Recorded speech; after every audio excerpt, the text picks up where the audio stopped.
अब हम आपको सियासत की उस चाल से खबरदार करते हैं जो देश के लिए शुभ नहीं है। बीएमसी चुनाव से पहले राज ठाकरे अपनी मराठी पहचान को पुख्ता करने में लगे हैं। स्कूलों में हिंदी की अनिवार्यता को लेकर उनका विरोध लगातार चल रहा है। उद्धव ठाकरे के साथ उनकी रैली भी है। वहीं उनके कार्यकर्ताओं पर मराठी न बोलने पर गुंडागर्दी करने के आरोप लग रहे हैं। मामला ठाणे जिले का है, जहां एक दुकानदार के साथ मारपीट की गई। गुजराती है क्या? नहीं, मैं महाराष्ट्र हूँ। यानी कि महाराष्ट्र में रहता हूँ, इसके लिए है गुजराती। आ गए लाइन पे। आपने बताया कि महाराष्ट्र में रहते हो, महाराष्ट्र। बैठिए आप। ठीक है, ठीक। बात ऐसी है कि पहले ये तो इस शहर का नाम है मुंबई। भाषा और क्षेत्रवाद पर अपनी राजनीति करने वाले राज ठाकरे का ये अंदाज महाराष्ट्र में उनकी पार्टी को सम्मानित जगह दिलाने में अब तक नाकाम रहा। फिर भी भाषा के नाम पर एमएनएस की गुंडागर्दी बंद होने का नाम नहीं लेती। ताजा मामला मुंबई के नजदीक ठाणे जिले के मीरा रोड इलाके का है, जहां पर राज ठाकरे के कार्यकर्ताओं ने एक दुकानदार को पीटा। वीडियो में राज ठाकरे की पार्टी के कई कार्यकर्ता दुकानदार को घेर कर बहस करते दिखते हैं। इस दुकानदार ने राज ठाकरे के कार्यकर्ताओं से सिर्फ इतना पूछा था कि मराठी बोलना जरूरी क्यों है। इसके जवाब में एमएनएस के कार्यकर्ता कहते हैं ये महाराष्ट्र है, इसीलिए यहाँ मराठी बोलना होगा।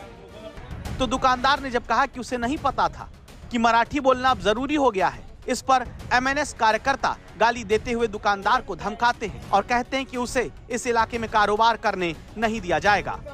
इसके आगे से जब पूछा जाता है कि महाराष्ट्र में कौन सी भाषा बोली जाती है, तो दुकानदार का जवाब मानो उससे मारपीट की एमएनएस कार्यकर्ताओं को छूट दे देता है। इस पूरे वीडियो में दुकानदार अपनी बात समझाने की कोशिश करता रहा, लेकिन एमएनएस के कार्यकर्ता उसकी एक नहीं सुनते और थप्पड़ मारते चले जाते हैं। मराठी ना बोलने पर राज ठाकरे के कार्यकर्ता इससे पहले भी आम लोगों की पिटाई कर चुके हैं। ये सब इसलिए होता है क्योंकि ये एमएनएस की राजनीति को सूट करता है। हालांकि चुनावों में जनता उन्हें सिरे से नकार देती है। इसके बावजूद एमएनएस के कार्यकर्ता कभी उत्तर भारतीयों को पीटते हैं, कभी मराठी ना बोलने पर चौकीदार को। अप्रैल महीने में एमएनएस के कार्यकर्ताओं ने बैंक के कर्मचारी को सिर्फ इसलिए पीटा क्योंकि वो लोगों से मराठी में बात नहीं कर रहे थे। लेकिन मराठी मानुष के मुद्दे पर आक्रामक राजनीति करने वाले राज ठाकरे नई पार्टी बनाने के करीब 20 साल बाद भी राज्य की राजनीति में कोई कमाल नहीं दिखा सके। उनकी सीटें उनकी राजनीतिक जमीन का परिचय देती है।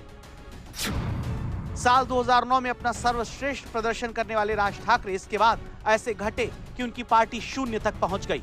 उनकी विभाजनकारी राजनीति उनके बेटे को भी विधानसभा नहीं पहुंचा सकी।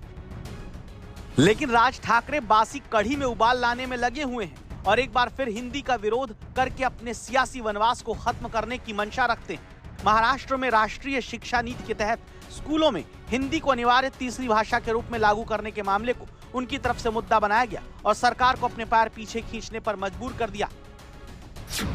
इस मुद्दे पर राज ठाकरे ने हाल ही में सोशल मीडिया पर लिखा कि हिंदी कोई राष्ट्रीय भाषा नहीं, ये देश की अन्य भाषाओं की तरह एक राज्य भाषा है।